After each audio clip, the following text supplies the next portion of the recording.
Good morning, everyone. Thanks for joining us. I'm Ted Rall. You are watching the TMI Show, filling in for Manila Chan, who's, I don't know, what are we going to say she's doing? Whale hunting, I'm going to say. I'm filling in for her is Robby West and the other one, AKA Putinbot Gaming. Thank you very much for joining today. Manila should be back tomorrow after she ends up processing those big baleen creatures. You want to watch out because they can explode. People may not know that, but that can happen. Anyway, you're watching the TMI Show, otherwise known as the Ted Manila Information Show, TMI for short, where we bring you too much information. Everything from news, politics, lifestyle, culture, everything that you can think of. We'll give you all the normal warnings. I'm not going to warn you the way Manila does because, people don't really deserve warnings. Sometimes the news just sort of happens to you. And the TMI Show just happens to you. We're here live Monday through Friday, 10 a.m. Eastern Time, 7 a.m. on the Pacific Coast. Be sure to like and follow the show. That's really what helps the monetization take root. We have early primitive pre-monetization. A few pennies are rolling in, like literally. Well, some nickels too. But, if we want to turn them into dimes and quarters, we need the watch hours, we need the likes, we need the follows. Yep. So thank you for doing all that. And all right, so let me see. So what I don't have is the Jaws. I guess, should we just go ahead and break into the news, Robby? Or do you have 100%. We should just go right on into it. Now, we can't use the Jaws because we'd be accused of cultural appropriation, racism, misogyny. So transphobia. Well, I'll wear that one. Phobia, fear of whales. Yeah. Let's just jump on into it. Phobia, fear of toads, which is one of the most nefarious forms of phobia. Anyway, a suspect is in custody after allegedly shooting dead 2 Israeli embassy staffers outside a Jewish museum last night. The gunman's been identified by Metropolitan in D.C. as Elias Rodriguez. He's 30 years old. He's a Chicago native. Allegedly, he approached a group of 4 people who were leaving an event at the Capitol Jewish Museum, sponsored by the American Jewish Congress, and opened fire, killing Yaron, Lischinsky, and Sarah Milgrim. Metro Police Chief Pamela Smith says the shooter had been pacing outside the museum, which is steps away from the FBI field office there in Washington, before this incident. After killing the 2, who officials say were actually a romantically involved couple who, by some accounts, were planning to be engaged soon, he walked inside, where event security then took him into custody. At that point, the suspect allegedly yelled, "Free, free Palestine," after he was arrested. The 2 victims were both Israeli embassy employees. The Israeli ambassador to the U.S., Yechiel Leiter, told reporters that the 2 had been in that relationship and that Lischinsky had purchased a ring this week with the intention of proposing to his girlfriend next week in Jerusalem. He was a research assistant. She was organized visits and missions to Israel. A former Israeli ambassador to the U.S., Mike Herzog, told Israeli Army Radio that Milgrim was an American employee. Donald Trump condemned the killings on Truth Social. These horrible D.C. killings, based obviously on anti-Semitism, he said, I'm not so sure about that, must end now. Hatred and radicalism have no place in the USA. Hilarious coming from him. Condolences to the families of the victims. So sad that such things as this can happen. God bless you all. The Israeli Foreign Minister, Gideon Sa'ar, said there's a direct line connecting anti-Semitic and anti-Israel incitement to this murder, Sa'ar said. Well, okay, I'd like to see that direct line. This incitement is also done by leaders and officials of many countries and international organizations, especially from Europe. I was worried that something like this would happen, and it did. Netanyahu said his heart ached. Okay, first of all, that can't be true. Doesn't have one. Correct. For the families of the victims whose lives were cut short in a moment by an abhorrent anti-Semitic murderer. We are witnesses to the terrible cost of the anti-Semitism and wild incitement against the state of Israel. Blood libels against Israel have a cost in blood and must be fought to the utmost, he said next. For people who don't know what blood libel is, I don't know that Netanyahu knows what it is. It's a medieval slur against Jews that said that they liked to eat babies that were non-Jewish. So I don't know where baby eating comes into play here. The Israeli president Isaac Herzog said that he was devastated by the scenes in Washington. He said, "This is a despicable act of hatred of anti-Semitism, which has claimed the lives of 2 young employees of the Israeli embassy. Our hearts are with the loved ones of those murdered, and our immediate prayers are with the injured. I send my full support to the ambassador and all the embassy staff." Just a few days ago, Robby, the New York Times published a piece about Project Esther. I don't know if you had a chance to see that or if you've heard of Project Esther. But I have not. I have been slacking with my producer duties with other things. So yeah, you have not been idle, that's for sure. You have many, many things to do. So Project Esther was drafted, basically, it's a plan drafted by the same people who brought us Project 2025. And it doesn't really, it's meant to sound really novel, but basically it boils down to a plan to smear people who promote the rights of the Palestinian people and who are upset with the killings in Gaza and the West Bank as anti-Semitic. And, this doesn't seem anything new. This is like an old, really tired shtick that goes back for decades. And anybody who's tried to criticize Israel, has been the victim of it. They know this is automatically what happens. But basically this sort of sets it out. Like, we're going to destroy the pro-Palestinian movement. We're going to, and the way we're going to do that is by tarnishing them all as anti-Semites. In the responses to this, both from the Trump administration, including Secretary of State Marco Rubio and many others, as well as obviously the Israeli officials who I mentioned in the story, those people obviously are all tying they're conflating the two. Now, the thing is, it may well turn out that this guy, who, if he is indeed the killer, he's a wild anti-Semite and has swastikas all over his body. That could all turn out to be true. Right now, there's no evidence of that whatsoever. And saying free Palestine and pulling out a keffiyeh, which allegedly he did here, does not make you anything other than pro-Palestinian. That's all it makes you. It might not even necessarily make you anti-Israel. It just makes you pro-Palestinian. Although in this context, being pro-Palestinian kind of makes you anti-Israeli because the Israelis are killing so many Palestinians. But but to say, just casually, well, this is obviously anti-Semitism. Okay, I always, the hairs on the back of my neck always go up in situations like this when people say, obviously. This just happened. The bodies are still warm. It was less than 24 hours ago. There's no obviously about anything. I think, at this point, it would be nice to let the police conduct their investigation, find out what really happened. Well, I think it's kind of like the Reverend Al Sharpton back in the day. He would always scream racism. It did not matter what the issue was. Like, remember back in the day when those lacrosse players were accused of raping the black stripper and stuff? Yeah, the Duke lacrosse team.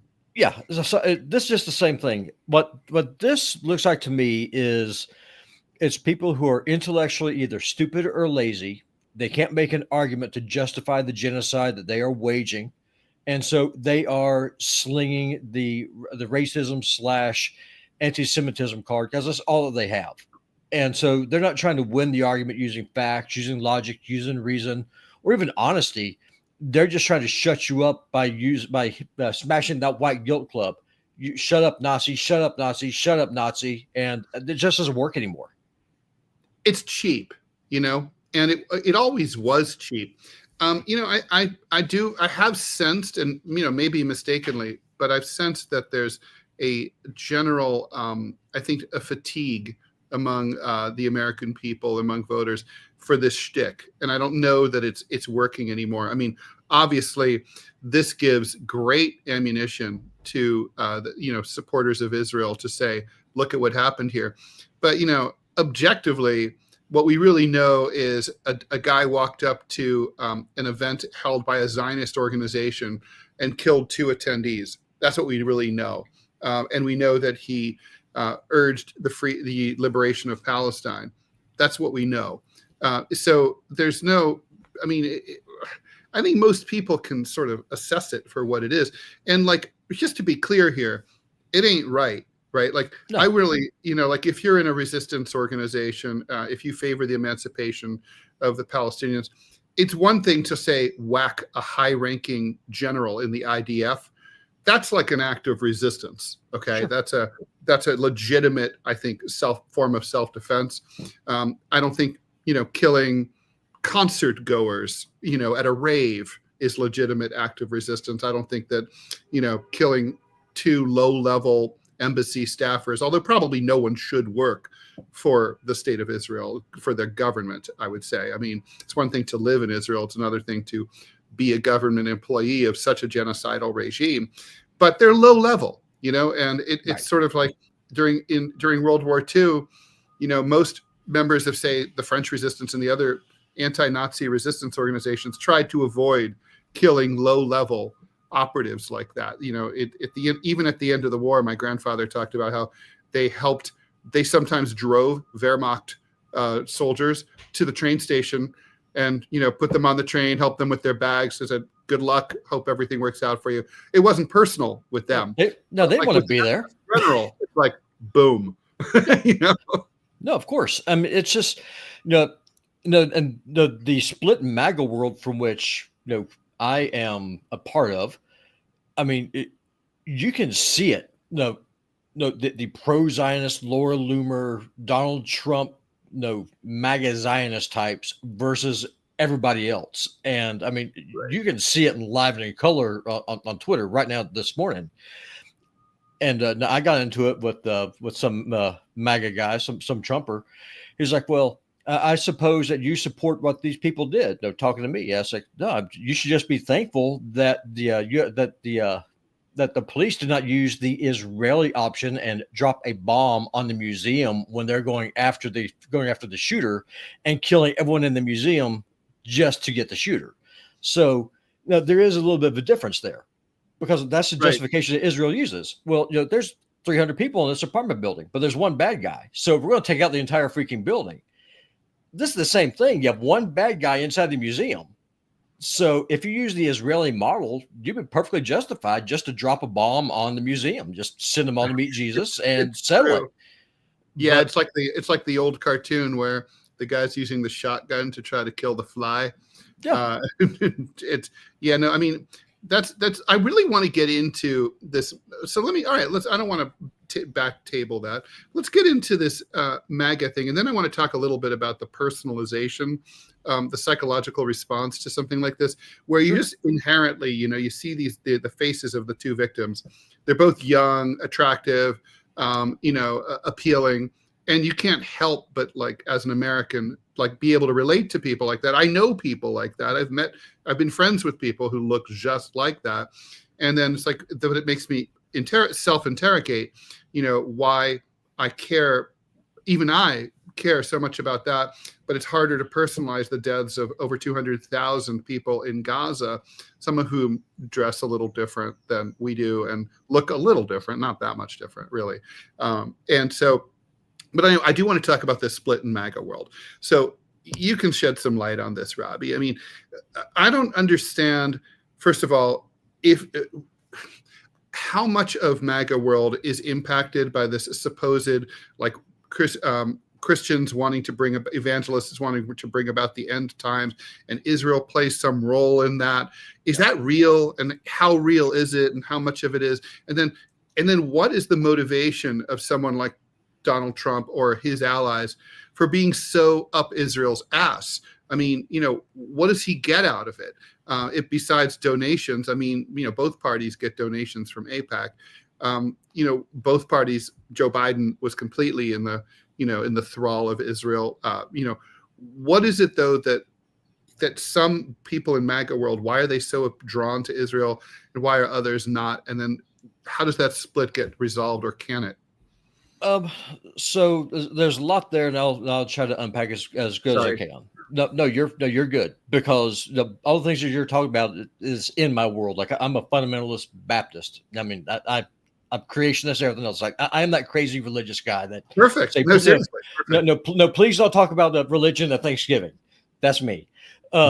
So in regards to dispensationalism, which is what it is that you're talking about Israel, that the third temple has to be rebuilt and Israel has to be there for Jesus to come back. That comes from Darbyism and the Schofield Reference Bible. And I will look to see if I can find someone who's an expert on that. But I can give you a high level thing. Which religious sects or belief systems most adhere to that? Your independent fundamentalist Baptists and your typical evangelical type. But so this is pretty mainstream, or not anymore. It's dying out. That's more along with the lines of the boomers, younger Christians like me and who are younger. Because if you go through and if you read the Bible, especially if you read the writings of Paul, you find that if there was ever an anti-Semite in the Bible, it was the Apostle Paul, which is ironic because he was of the tribe of Benjamin and a Pharisee. But I mean, he just like, no, the church has replaced Israel. We don't need Israel. Israel is actually an enemy of the church, according to the Gospels. But dispensationalism, though, teaches that Israel had to be reformed, and the third temple had to be rebuilt for Jesus to come back. And if you look into the funding of it, I was going to say, I've read the Bible a lot, not as much as you, I'm sure, but still a lot. Yeah. And I don't remember anything about that in the Bible It's because the Bible doesn't say it. So what Schofield did is that he put all of his footnotes at the bottom of the Bible. Mm-hmm. And then it was funded by the Rothschild family back in the late 1800s, early 1900s, and sent to seminaries. And so that's how an entire generation or two of young preachers were trained in this false doctrine. And so, but now though, what's happening is the counterculture backlash is gone. Like the anti-woke is becoming more normal. So people are embracing Christianity, reading the Bible, wanting to discover who is this Jesus guy? What is this? And they're starting to see that everything they've been taught is complete bupkis. It's all crap. And so so the first answer to your question, it's still big with the boomers in the churches, but it's dying out. And I say, thank God, because we're starting to get back to actual real Christianity. Second, the reason why Trump is all up Israel's ass is because AIPAC will primary anyone that goes against the narrative. Once you get elected, you want to stay in office. The best way to stay in office is not be primaried. Like the AIPAC has tried to take out Thomas Massey 2 or 3 times. They just can't. The people of Kentucky love him. They're like, screw you, screw your money. We don't want you. We don't need you. And Thomas Massey represents my wing of MAGA. It's America first, not Israel instead.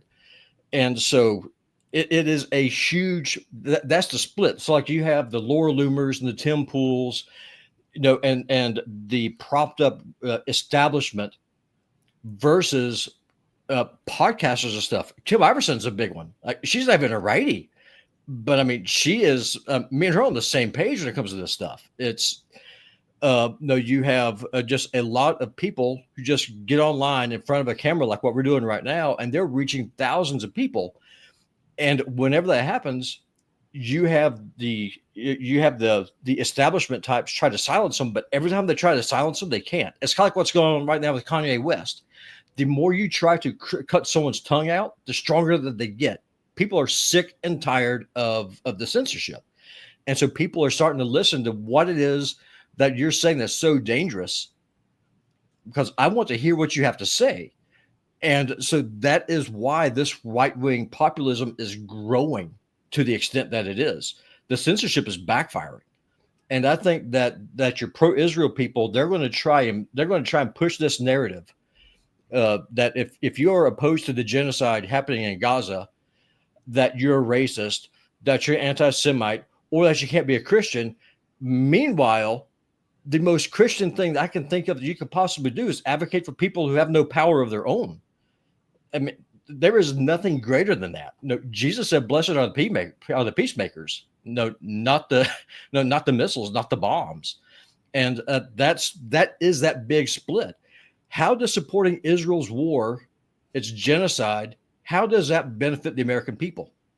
It doesn't, not in any way, shape, or form, and that's the part that the official MAGA, I guess, that's the part that they're losing. And that's why you have so many people who are starting to listen, frankly, to people who I'd really rather them that they not listen to, like Nick Fuentes. I think the guy's completely off the reservation. But people are going to continue going to listen to these people. The more that you try to censor them, the stronger that they're going to get. And I think what's going to end up happening, I hope to God that I'm wrong. I think that we are approaching a time where we are going to start seeing political violence on a scale we haven't seen since the 1850s. And I hope to God I'm wrong, but I think we're on that way. I hope you're wrong too. I don't know if it'll go that far, but I definitely think we're going to see an increase. I mean, just last week, I wrote this piece, How Zionism Causes Anti-Semitism.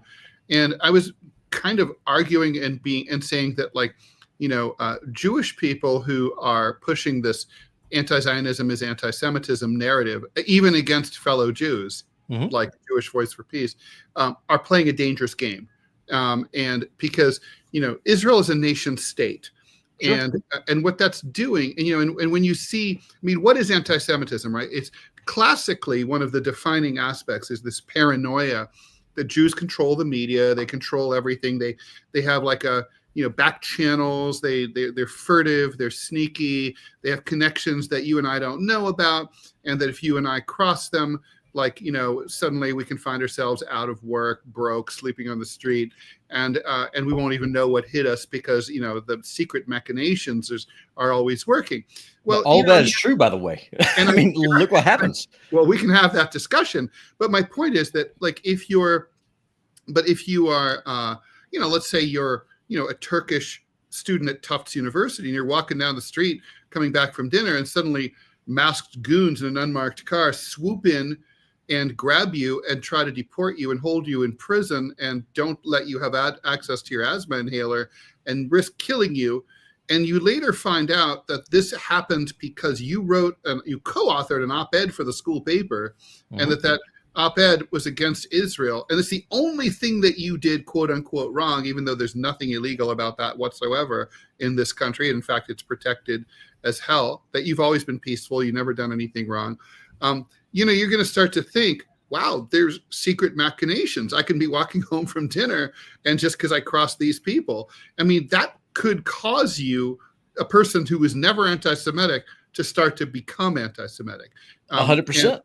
And I think that's really, and when you see that happening with other students, with the kid, there's been hundreds of students across the country whose only sin was that they protested the war in Gaza, they've been suspended, disciplined, expelled, subject to deportation proceedings, even having their diploma removed from them by, like, Columbia University, for example. So, I have to think. I mean, this feels. Look what happened to Candace. Look what happened to Candace Owens. I mean, she dared. From the facts do not care about your feelings, dude. She dared to criticize a foreign country. Then she dared to push back against two different rabbis, and she was fired from her job, placed under a gag order when she threatened Ben Shapiro when she challenged him to debate. His response was to slap a gag order on her. It's crap like that. That's the problem. And because what that means is that if you cannot defend your position, if you have to start resorting to legal or financial means to silence your opposition, then you have people like me. I like to think I'm relatively rational, for a creationist. I start wondering, well, if I'm not allowed to criticize this certain group of people, then maybe they really are running things. I mean, who knows? I can see it. Well, I don't think Jews are running things, but I think certainly pro-Israel people are running more than they ought to be running, and 100% telling the government what to do. And what's crazy is they're not even all Jewish, right? I mean, a lot of them are not Jewish. And so this Project Esther thing, for example, the majority of the people behind it are not even Jewish.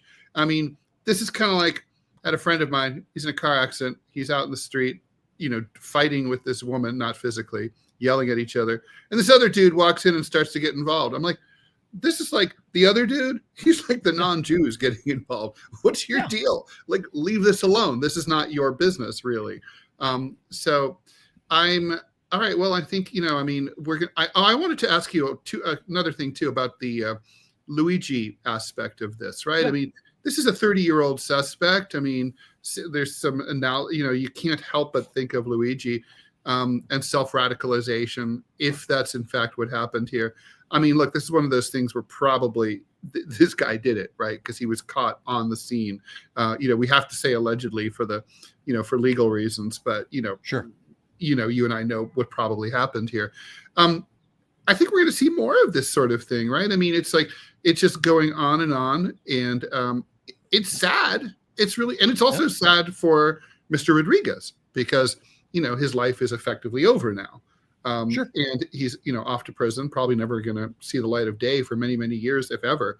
And it's tragic. And I think it's because there's, this kind of thing happens when people feel desperate, when protests don't work, letters to the editor don't work. Israel even has an arrest warrant against its sitting prime minister. It's been formally accused in international court of genocide. And nothing seems to be able to stop them. I mean, Kamala Harris lost because she was true pro-Israel. That's part of it, not the only thing. That's a huge part of it. And I mean, one of the things, I was watching the video. The police were very gentle with this guy. And like he walked him, I guess he supposedly showed him where the gun was. And then he just shouted, free, free Palestine, as people were just looking on like a made for TV moment. To me, that's just really, really bizarre.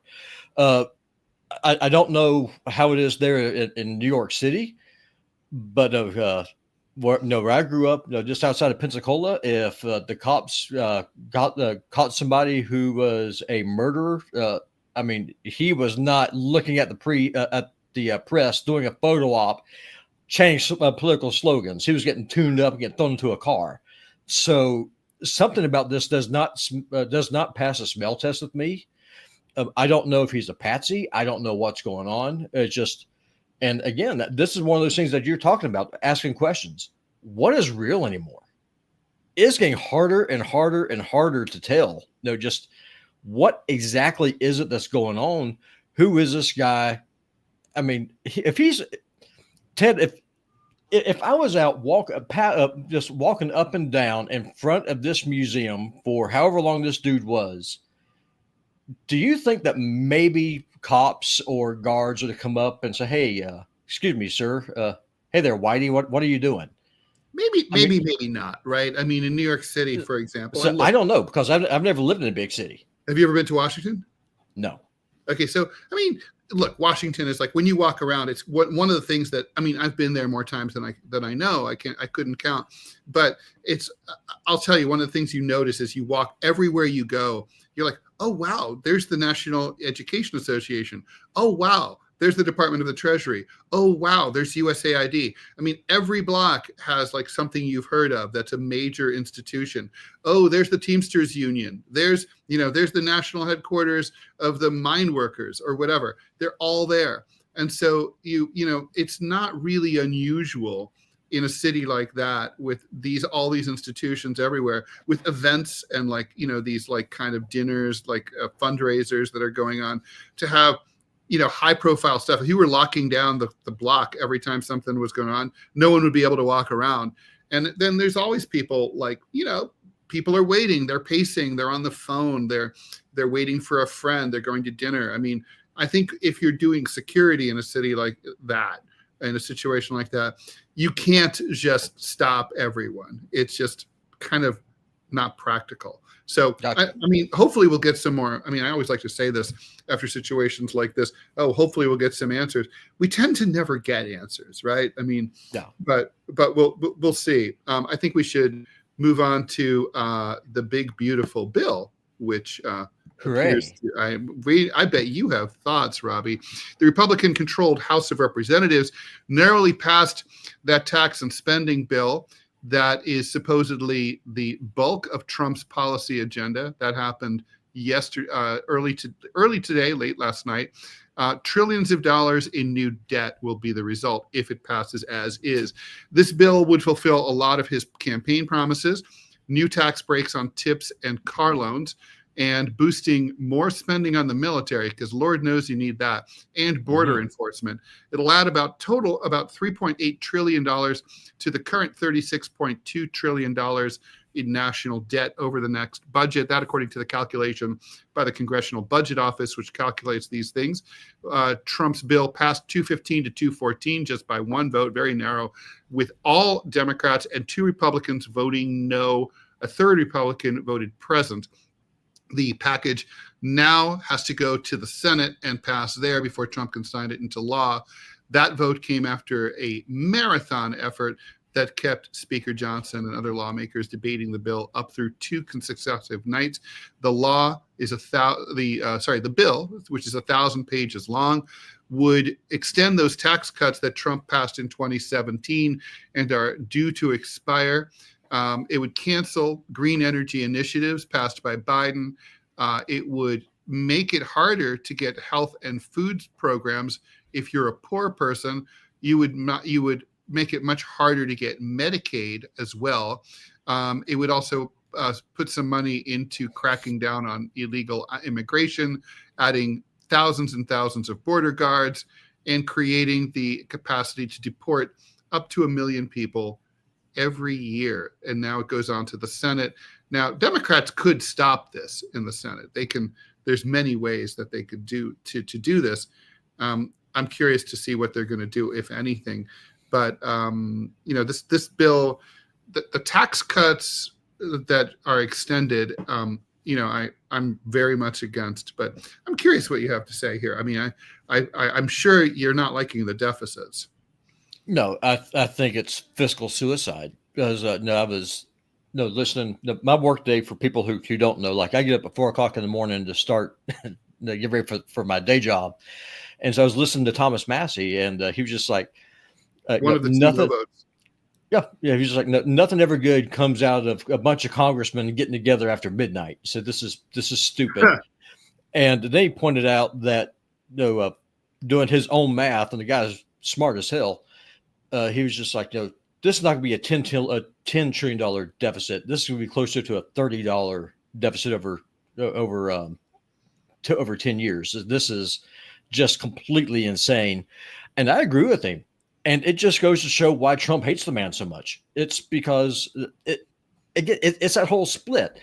How is it that mortgaging the future of your kids to pay for the now, while you're lowering tax cuts on rich people and corporations, how is that America first? How does that benefit anybody except for the donor class? The answer is it doesn't. It doesn't. Ted, I would love to see the populist right and populist left actually work together to kill this thing, but I don't know if they can. I don't know if they will. And they haven't worked together on anything so far. So yeah, and it's stupid, because they should be. I mean, if you and me can work together on a lot of different things, then why the hell can't they? I mean, they could. I don't get it. Of course they could. Yeah. It's just, are they scared of being primaried? Are they scared of? They don't like each other, and it's like, you're smelly. You have cooties. You don't have to like each other. You don't have to like each other to work together. Right. No, I agree. And in fact, if you hung out together, you might like each other. But that's a whole different thing. That's like sort of how arranged marriage works. It does work in much of the world, right? If you just 2 people come at it with a good attitude, they can get along and be married and fall in love. Sure. It can be good. I guess I'm skeptical that this is going to make it through the Senate. I hope it doesn't.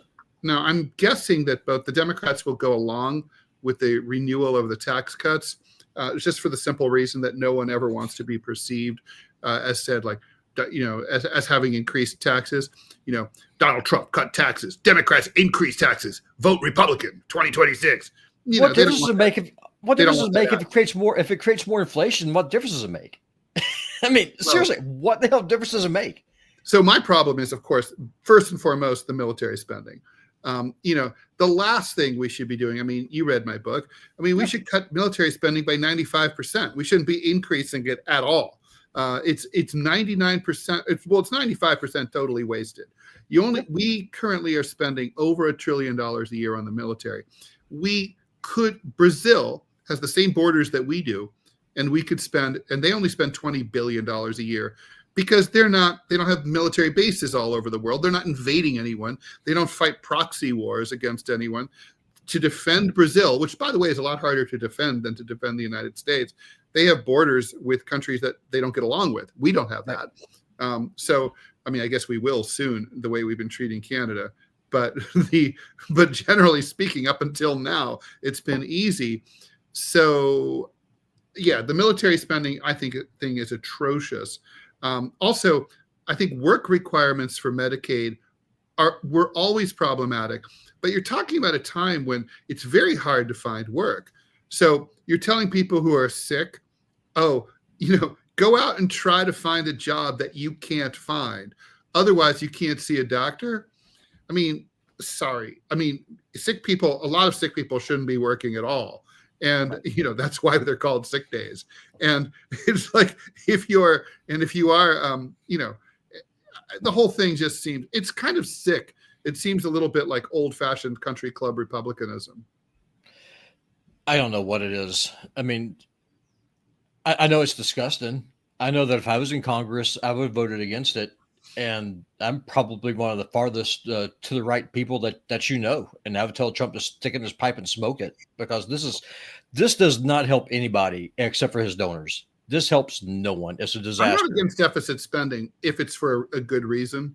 Like, let's say it was like deficit spending for high-speed rail, deficit spending to get homeless people off the street, deficit spending for a jobs retraining program for people in flyover country whose factories have closed down and need to pivot to a new occupation. I'll do some deficit spending for that stuff. That makes sense, because that's an investment. That's not waste. That's the difference. Yeah, that's how I actually get something out of it. Yeah, I mean deficit spending. I would do deficit spending for Medicare for all. I mean, because people get sick, and not to mention that's a form of investment too, because you're increasing GDP when you have fewer people ill out from work, starting new businesses and so on. So yeah, all right. Well, that's where we're at with that. We'll continue to follow this story. Quick question for you, Ted. Please. Why is it that people in Congress or in Congress are allowed to vote present? Why don't you have to actually make a binary choice, yes or no? Or you could, or you don't even have to be present. You could just skip. You could skip. You could just be out. You don't have to cast a vote. I think that the purpose is that you're acknowledging to your constituents that you were willing to do your job, but you didn't, by definition. Well, I mean, aren't there policies that you would not vote? That you would kind of like don't like one or the other, I mean, I'm sure when you're thinking about voting for, let's say you were voting hundreds of times a year on different legislation, there's some things where you're like, I don't like either side here, so you can vote present. But mainly it's just a way of, it's sort of a quiet protest vote. I think it's kind of a simp move, but yeah, like I agree with you. But I mean, make a choice. I mean, that's all just pick one. But it's the kind of thing that it does go back a long time. So if Dianne Feinstein her age can help her push the right button before she dies, then you should be able to do the same thing on your own power. Just saying. And speaking of which, I've been continuing to read the Jake Tapper book. Holy shit, there's so much more in there. It's just so like it's relentless. It's like a tsunami. You just can't deny all the stuff about Biden's senility. Anyway, a report's coming out today from RFK Jr. He's the new, of course, Secretary of Health and Human Services, assessing the causes of chronic disease in kids. And it's going to sort of determine what's going to happen in terms of farm and food regulations. So GOP lawmakers who represent big ag and food manufacturing districts have asked RFK to take it easy on them and not regulate them. But they're still worried. So big farm and big ag are worried that they're going to end up blaming pesticides and food dyes as causes of childhood diseases, and that RFK could propose laws that could reduce their profits and cut cost jobs.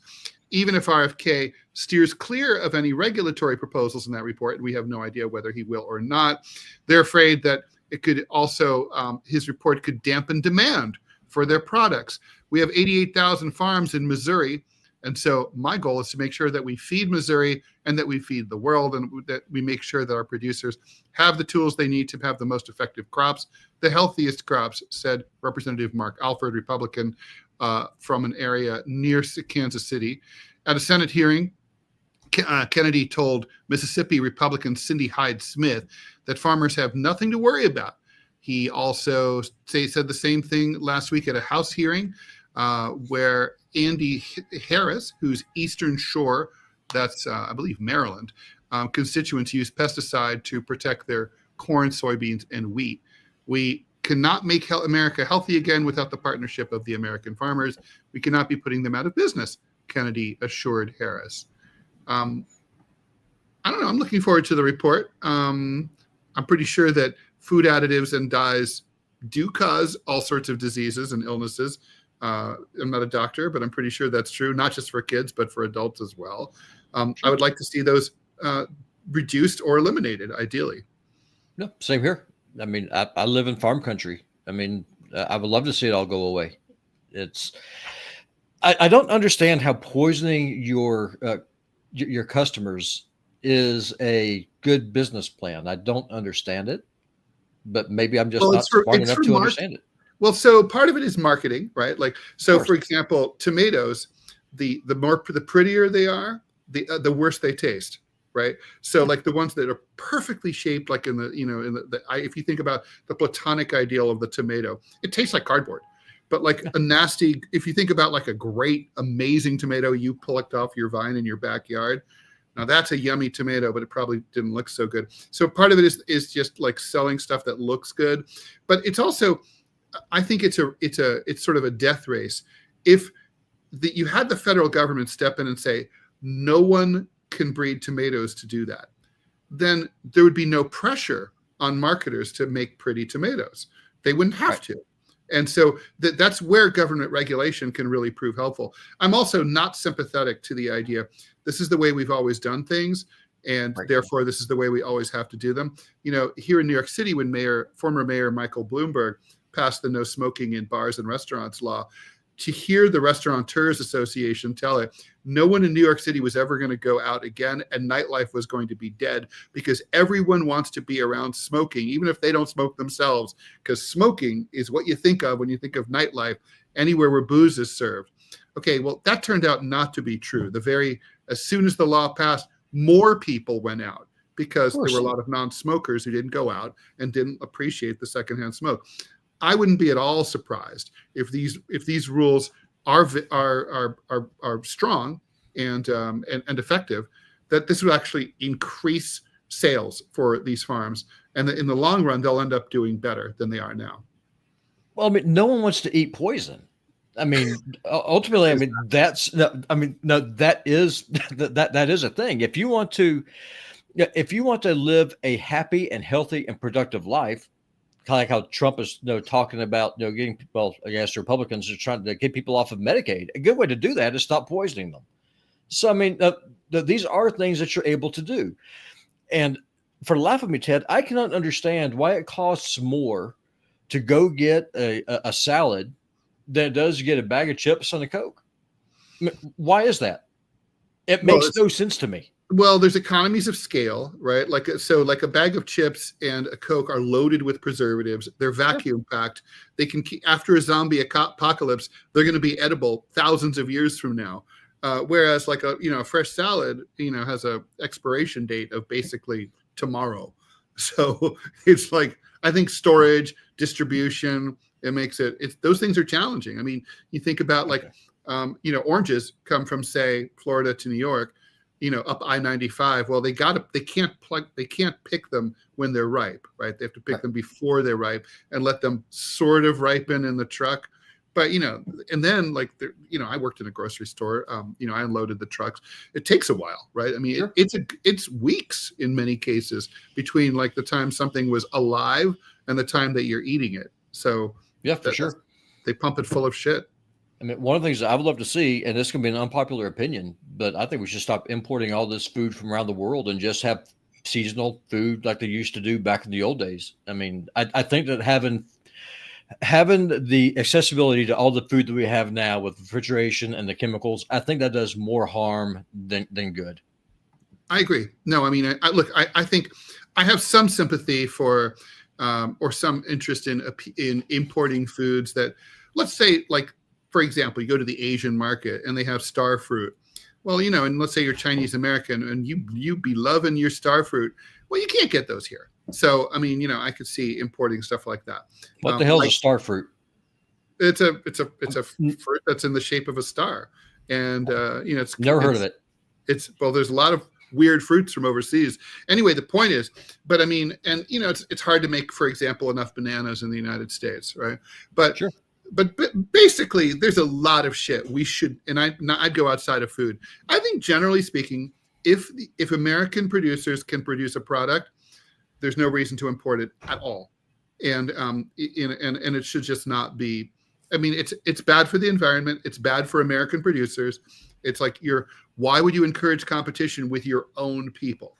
You sound more America first right now than Trump does. I was going to throw it out. I am more America first than Donald Trump is. And I think that's what you just now said. That's what the people on the left and the right need to understand and start to freaking listen and put away the tribalism. These people in DC are not your friends. They regulate the food that's making you sick, that's sending you to the hospital, that's creating another customer for the hospitals, all for profit. We are nothing but cattle. We are cattle, and people need to wake the hell up to it. I mean, I really, truly, it's harsh. The problem is it's also true. Yeah, it is. Yeah. All right, so let's. I'm really looking forward to this next insane topic.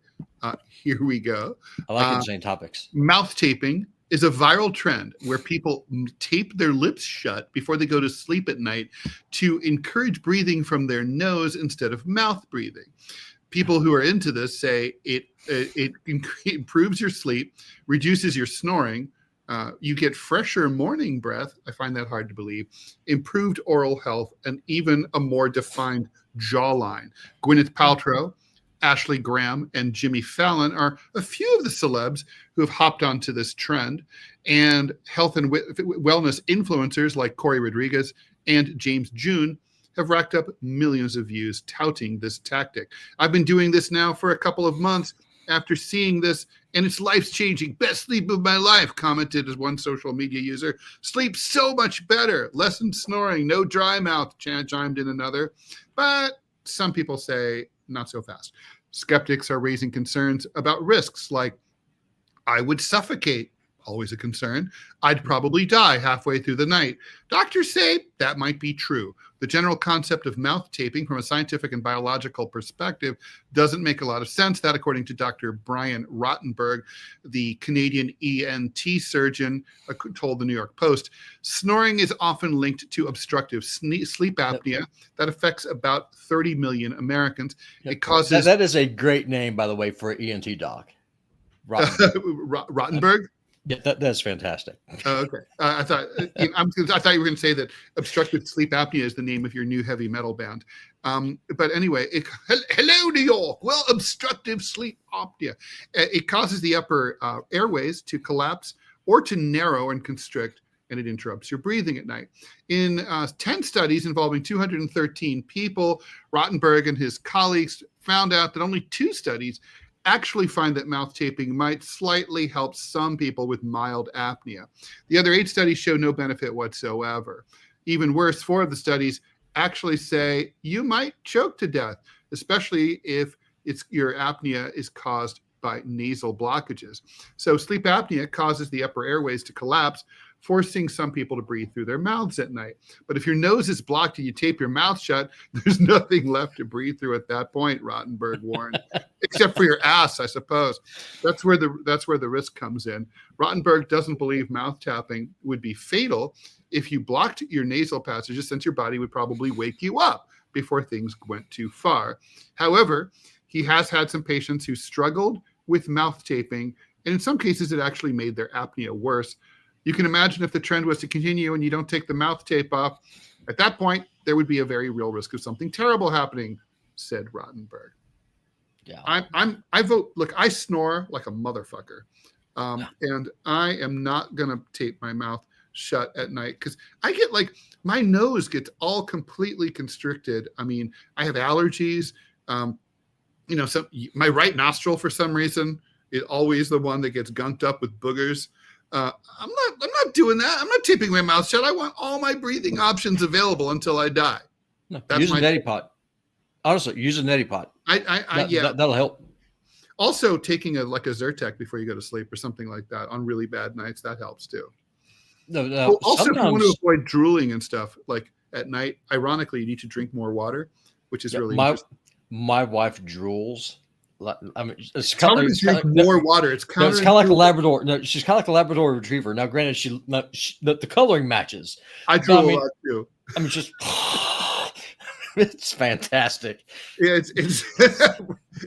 it's like, yeah. I mean, it's so funny. It reminds me of when I was 18. The floor counselor in my dorm, he was Korean, and he had this insanely beautiful Korean girlfriend, and we were all like, "Teach us, master, your ways, so we can find out how to be like you."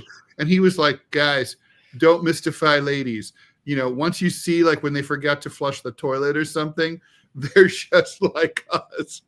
That's what the snoring and the drooling reminds me of. There is a lot of truth to that. My wife and I, we'll be married 19 years this year. And all I can say is that, one, I'm married up. Second, there's really not that much difference. No, she's love her to death, but she can blow up a toilet. I'm just saying. Just put that out there. Double flusher? Sometimes, depending on what's going on. Or it's like double flusher with smear. That's the real question. So I make her yay or nay. I'm anti-mouth. I think, like, what's the worst that can happen if you don't tape your mouth? You snore loudly. So what? Yeah. My wife sounds like a freight train when she sleeps. I mean, she does. She snores. And so I'll do, if she gets too loud, I'll just elbow her and I'll just put a pillow up under her back. So, okay, you got to kind of prop up on the side just a little bit. So I think I'm anti-taping, but pro-pillow wedgie. Oh, okay, yeah. I mean, yeah, angle is everything. I would totally agree with that. And all right, last but not least today, and we've got to close out, sea level rise will become unmanageable once global warming achieves 1.5 degrees Celsius above the beginning of industrialization, and that will lead to catastrophic inland migration. Migration, your favorite thing, Robby. Yay. The scientists behind a new study are saying this scenario will unfold even if the average level of heating is maintained at 1.2 Celsius. The loss of ice from the Greenland and Antarctic ice sheets has quadrupled since the 90s due to climate change, and it's now the number one cause of sea level increase. The international target is 1.5 degrees Celsius, but we're not going to achieve that. No way, no how. But the new study finds that even if somehow you were able to keep it at 1.5 over, pre-industrialization, like 1750, sea levels would be rising about a centimeter a year by the end of the century. That's faster than the speed at which any countries can build dikes and other coastal defenses. Currently, we're on track, actually, not for 1.5 or 1.2, but for 2.5 to 2.9 degrees Celsius of global heating. This is certainly beyond the tipping point to completely collapse the Greenland and West Antarctic ice sheets.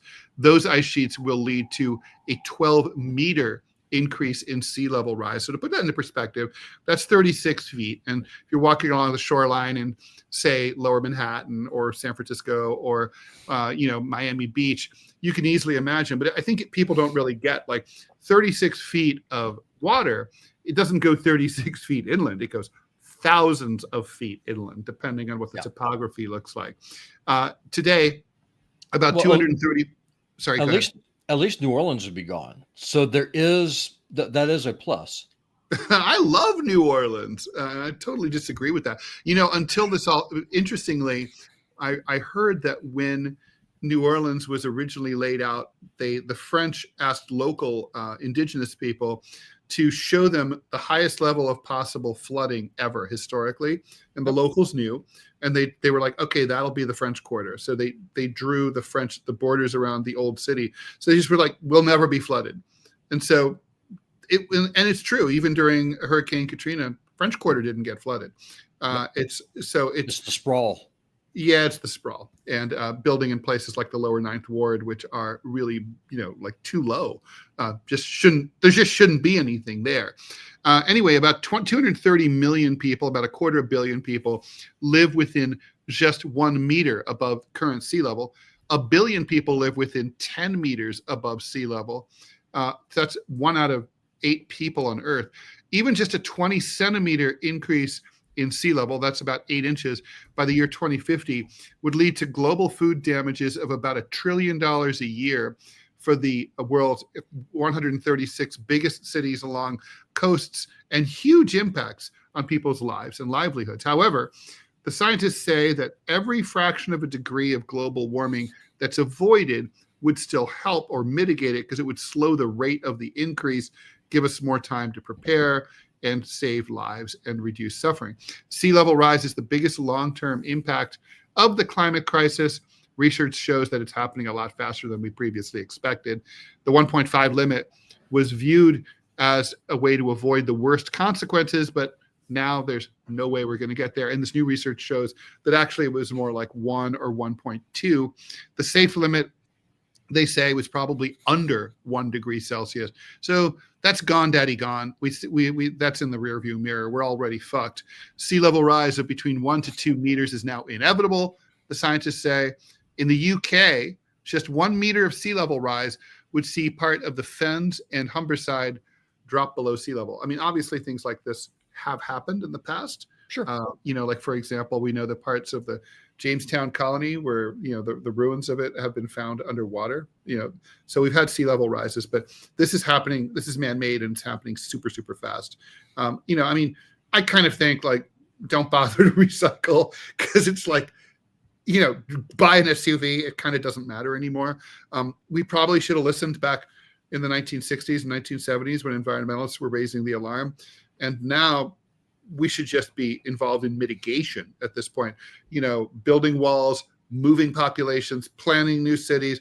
Like New York Harbor needs a seawall like they would have in Holland to protect from super floods. I mean, this is just the new reality. And I think at this point, it's naive to say, oh, we can make it better. Like, no, Al Gore, you can't. I mean, I think we're just screwed. Oh, I have mixed feelings about this, because one, if you look at the history, if you look at that ruins, like, for example, the Herculaneum, the ruins, of the docks, it's like 3 miles inland now. So obviously the sea was higher back in Roman times than it is now, because, well, it was. Look where the docks are. So I do think that climate change happens. I mean, the little ice age is obviously a thing. That happened. I mean, whenever Krakatoa first blew up, I mean, there's evidence that caused the plague of Justinian. I mean, it happens. I don't know how much of it is man-made. I do want us to reduce pollution. I want to live in a clean place. I want to live in a clean world. But as far as climate change happens, I think that people kind of forget that this has all happened before. It's going to happen again. And I just don't know how much power it is that humans have over it. I mean, we could destroy ourselves, but we can't destroy the planet. No. That's my thing. I mean, I guess that's like really where I'm at when it comes to arguing with conservatives who are like denying climate change. I'm like, all right, let's just say that climate change is not caused by humans. Who cares? But I mean, where's the harm in saying we need, cleaner water, cleaner air, cleaner food? Like, how could that be bad? And even if it costs a little money to achieve, so I mean, we waste money on far worse things. No, believe it or not, the biggest conservationists and environmentalists are your hunters and your fishermen, because they're actually out in nature. They see it, they live it. It's their passion, and Yeah. most of them are overwhelmingly conservative for the most part. Yeah. And so, I mean, so that's. But they're not really on board with the climate change stuff, right? Well, I think just because of the way that's been packaged, right? It's because if you try to say that this is how it seems to be, at least from the way that I look at it, is that we're taught that climate is this thing that it's always been this way, and that it can be controlled, and that we are the masters of our own fate, and we're able to, that we can actually control this huge complex system that's called Earth. I call bullshit on that because, well, I mean, look at the examples I just gave. I mean, if you have a dock that's 3 miles inland from where it used to be, then obviously the sea has retreated. The Ice Age was a thing that happened in Europe. The ice sheet grew exponentially. It's one of the things that kicked off the Vikings. It's because though Scandinavia was now an ice sheet, it's not anymore. They couldn't farm even if they wanted to. Yeah, 100%. And so I think climate change happens, but I think it happens in cycles. I think that if you look at the geological record, that's obviously true. And I think that's where conservatives and liberals, for lack of a better word, I think that's kind of where we part company. Is that the liberals seem to think that if you give the government more power to be able to regulate and control things, then we can actually control the earth. And then the conservatives look at this, it's like, you're insane. You don't even know what the hell a woman is. You can't control nothing. And I think that's the party of science. When you start denying the absolute things like gender, women, if you start telling them that men can get pregnant, but then say you can control the weather, no, we're at the part company there. That's not going to work. Yeah, I think that messaging comes from a place where they think that voters are so stupid that they won't understand anything but the most simplistic message, right? Of course. Like trans women are women too, like just abortion, like fetuses aren't alive, therefore we have to support abortion rights. And, it's simplistic, and everyone kind of like, but the truth is voters might be in a hurry, but they're not stupid, and they kind of they sense that they're like, come on, you're radically simplifying this. I know what you're saying isn't really quite true. Right. Instead of just being again, but I don't know. It is kind of simple to say, don't you want to drink clean water? Don't you want to eat clean food? And like leave it at that, right? Like, well, of don't course, put up into the air. But it's like what you said yesterday when you're talking about the Democrats, how they blew up their own brand. Mm-hmm. If you're the party of science, fine. Then you can make that argument. Say, no, our food supply sucks. We're poisoning the water supply. We're doing all these things. That is a factual statement. That's where you hang your hat.